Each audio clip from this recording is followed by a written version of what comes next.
राजस्थान में बारिश से बिगड़े हालात और बेहाल होती जनता की तरफ सरकार के लचर रवैये पर आखिरकार राज्यपाल को खुद मैदान में उतरकर जिलों में राहत कार्यों की कमान अपने हाथों में लेनी पड़ी। इसी मुद्दे पर खबर भारती के चैनल हेड नाजिम नकवी से खास बातचीत की बीजेपी प्रदेश अध्यक्ष अरुण चतुर्वेदी ने। आइए सुनते हैं क्या कहना था उनका इस खास बातचीत में।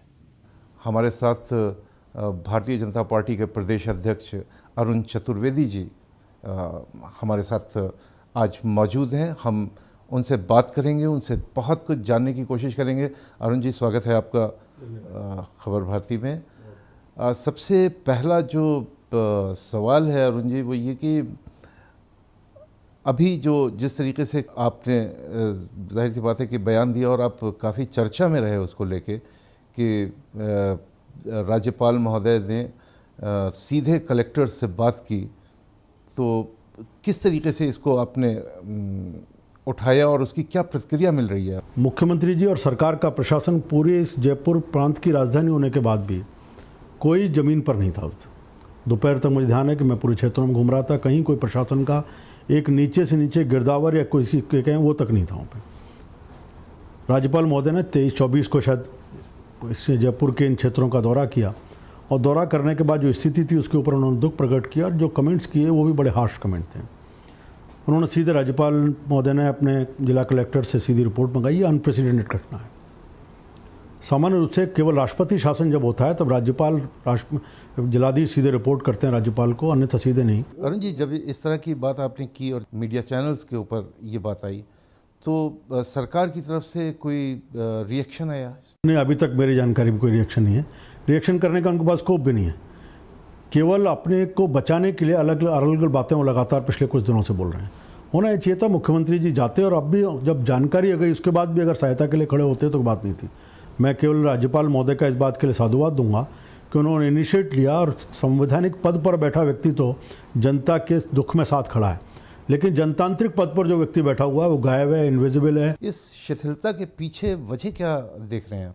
मुझे लगता है एक तो सरकार में कहीं निराशा का भाव है, दूसरी चीज़ एक प्रायोरिटी नहीं है उनकी, जिसको हम कहना चाहिए जनता के साथ हम कहीं खड़े हों और जाकर खड़े होने करके उनकी बातों को समझने के बाद कोई हम पॉलिसीज़ बनाकर इम्प्लीमेंट करें, ये प्रायोरिटी का विषय नहीं है। जैसा कि आप देख रहे हैं कि देश में लोकसभा चुनाव 2014 में होने हैं, लेकिन अभी से चुनाव की घंटियां बजनी शुरू हो गई हैं। राजस्थान के चुनाव 2013 में हैं। ऐसे में भारतीय जनता पार्टी चुनाव की रणनीति कैसे बना रही है? मैं संगठन के नाते दायित्व मेरे पास है, जहां इस सरकार के खिलाफ जो मुद्दे हैं उन मुद्दों को खड़ा करके जनता के बीच जाने का काम शुरू किया है। पिछले दिनों बिजली की कीमतों में वृद्धि का इन्होंने काम किया। कांग्रेस ने अपने घोषणा पत्र में वादा किया था कि हम बिजली की आपूर्ति को सुव्यवस्थित रखेंगे और वो भी कीमतों में वृद्धि के बिना। उन्होंने जनता के साथ वादा खिलाफी की, अपने वादे को और जनता के साथ सीधा सीधा धोखा किया, मैं इस शब्द को बोलूँगा। उसके खिलाफ हमने किया और सारे राजस्थान में 11 तारीख को जिला केंद्रों पर हमने धरने प्रदर्शन के कार्यक्रम के प्रभावी रहे। इस मुद्दे को हम लेके जाने वाले हैं। आज बिजली एक ऐसा बड़ा विषय है जो सारे राजस्थान का आम आदमी से पीड़ित है। पक्ष अपना पक्ष लेके जनता के बीच में जाएगा, विपक्ष क्या लेके जनता के बीच में जाएगा? हमारे 5 साल के शासन की तुलना इनके 3.5 साल या पूरे चुनाव होते होते 5 साल की तुलना का एक कंपैरेटिव चार्ट बनाकर जनता एक होता है। आप या बल्कि इसको अगर इस तरीके से हम पूछें कि जनता आपसे अगर ये अपेक्षा रखती है कि विपक्ष की भूमिका पिछले 5 सालों में आपने क्या निभाई है, आपने वो क्या काम किए हैं जिसके बिना पे, जिसके आधार के ऊपर आपको जनता वोट दी? मैंने कहा एक तो कंपैरेटिव स्टडी, दूसरा हम जहाँ आवाज़ बनने की बात है उनकी समस्याओं को लेकर के, इन सब विषयों को लेकर के, चाहे वो युवाओं का होगा, व्यापारियों का होगा, बिजली का होगा, किसानों का होगा, भारतीय जनता पार्टी ने इन विषयों को लेकर के नीचे तक संघर्ष किया और विधानसभा के अंदर भी इन मुद्दों को उठा करके सरकार को कटघरे में खड़ा किया।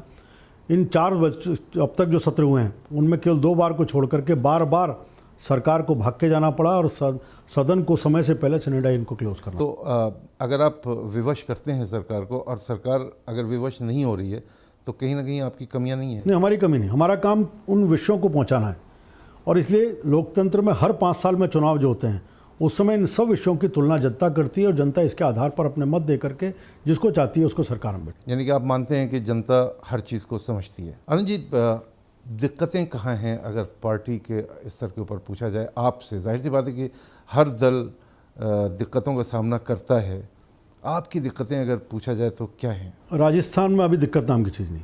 2 में से एक बाई इलेक्शन जो हमारा पहला नहीं था हम उसको जीते, उसके बाद हम जितने नगर पालिका का जो अंतिम चौथा राउंड हुआ उसमें जीते। इसने हमारे कार्यकर्ता को मनोबल बढ़ाया। कोई अंतर कलह इस समय कोई नहीं, हम पार्टी के सब लोग बैठते हैं, आपसी विषयों पर चर्चा करके आगे बढ़ते हैं। आप अगला चुनाव किसके नेतृत्व में लड़ेंगे?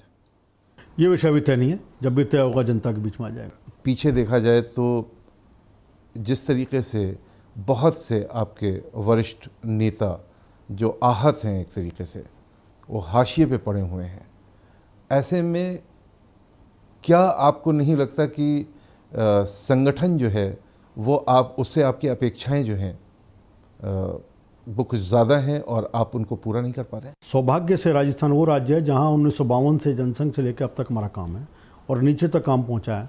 उस पीढ़ी के जो लोग आज भी हैं उन सब का मार्गदर्शन सहयोग हमें लगातार मिलता है और नई पीढ़ी जो उन्होंने तैयार की है बाद में जो जुड़ी है सारी, उन सब को जोड़ करके हम सक्रिय रूप से इस काम को गति दे रहे हैं। चाहे कांग्रेस हो या भाजपा, दोनों कुछ अंदरूनी अंतर्कलहों से गुजर रहे हैं, मीडिया में भी लगातार बातें आती रहती हैं। ऐसे में आपको ये नहीं लगता कि कोई